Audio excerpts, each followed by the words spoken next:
இந்த மரத்துல இருந்துச்சுடா பெரியப்பா எடுத்து கொடுத்தாரு. தேனு சூப்பரா இருந்து சாப்பிடுமா? வேணா, நம்ம வீட்டுல டைனி பாப்பா இருக்குல்ல, குட்டி பாப்பா, அது கொடுக்கலாமா? இது நல்ல தேனை, சிப்பி தேனை.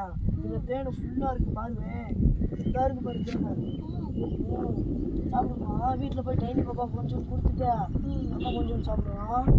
பெரியப்பா வந்து இன்னொரு தேன் எடுக்க போயிட்டாரு, நம்ம அதுக்குள்ளே இதை சாப்பிட்டுருவான். எங்கன்னு கேட்டா டைனி பாப்பா கொடுத்து. எங்கடா வரீங்க? டைனி பாப்பாவுக்கு தேன் கொடுக்க. நீங்க ரெண்டு டைனி பாப்பாவை கொடுக்க போறீங்க. நீங்க 2 பேருமா தின்னு விட்டு எல்லாம் போறீங்க. ஏற்கனவே அந்த தேன் அங்க அந்த மரத்துல இல்லடா, கொடுங்கடா. ஓடிடும். நில்லுங்கடா, நில்லுங்கடா, கொண்டுக்காங்கடா.